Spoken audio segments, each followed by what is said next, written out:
Hello everyone, welcome to Buzz Crimson. My name is Shakib. Today I'm going to show you the best high growth ETFs that you can buy for 2021. If you're new to the channel, I cover personal finance topics and a lot of investment topics. So if you're into that, don't forget to subscribe and stay tuned. All right, let's start the video. So this video is all about ETFs.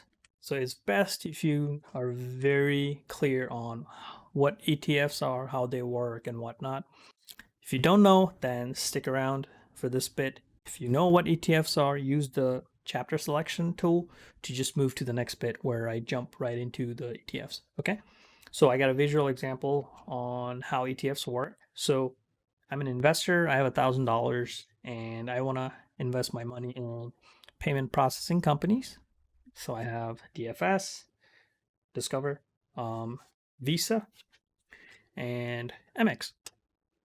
So I can just use my $1,000 and just go ahead and buy these three stocks, and then I have to track them down, three different companies, right?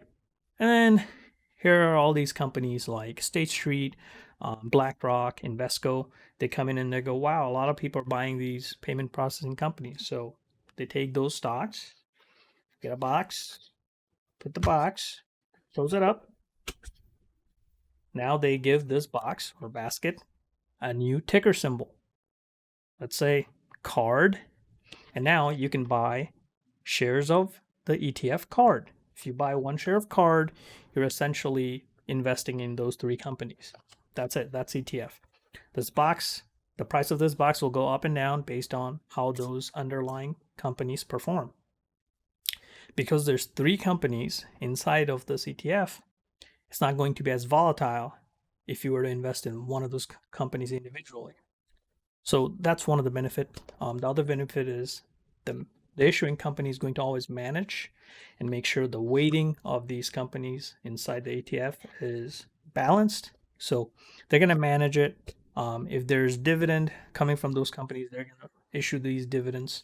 So all of that will incorporate a small management fee. You're looking at maybe 0.20 to close to 1%. It's very small. And the ETFs that I'm going to show in this video, the returns that they provide is so good that you're not going to care for a 0.70% fee. It's very worth. Okay, and yeah, honestly, that's pretty much it. That's all about ETFs. So if you still have more questions, feel free to leave it in the comment section, and I will answer your questions. All right, so we're here. This is the list for my best high growth ETFs for 2021. In this spreadsheet, there's a lot of information that is very useful to understand why these ETFs are in this list. So let's quickly go over the spreadsheet. We have tickers, their names, their focus. What are these ETFs trying to accomplish, right? Price, their performance over the last 5 years. Then we have fees, dividend, and then lastly, we also see their largest holdings, right? Each ETF, you can tell a lot about an ETF when you look at their largest holding. For example, ARKK, their largest holding is Tesla. That should tell you a lot about where this company is heading and what they're trying to do.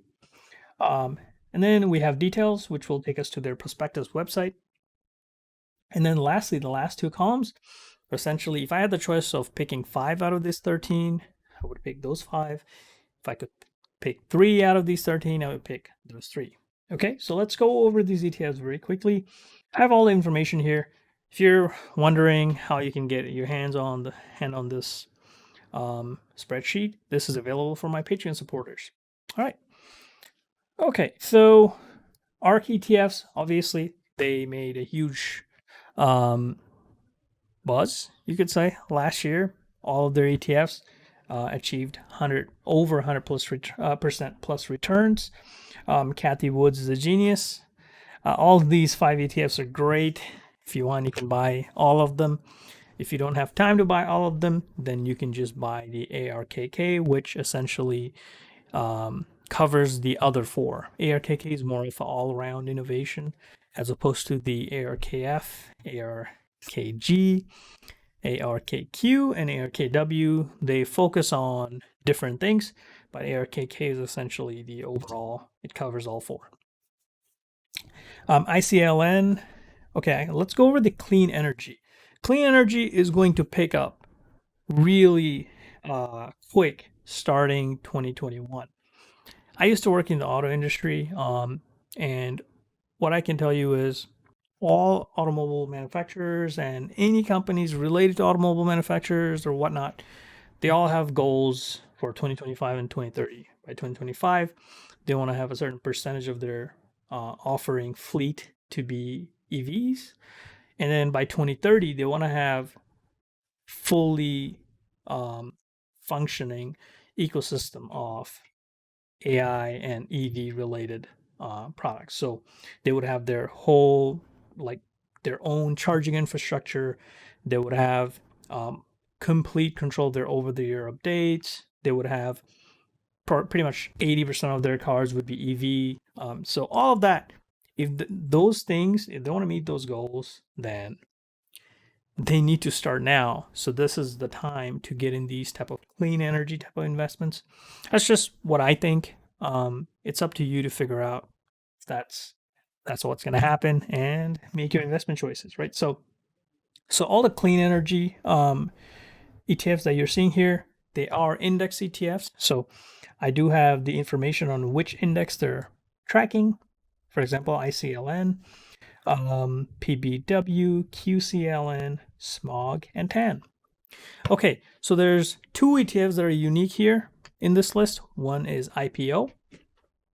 I think IPO is very close to being an actively managed ETF. I mean, it might just be an actively managed ETF.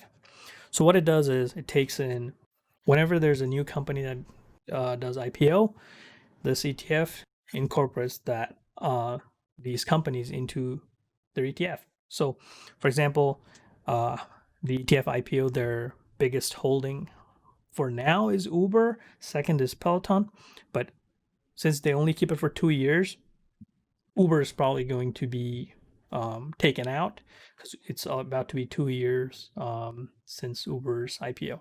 So Peloton is going to be at the top.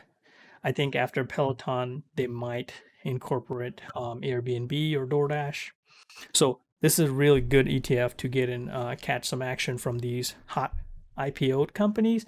And you know, these type of companies, they grow really fast in their early age. So this is a good ETF to catch a lot of growth.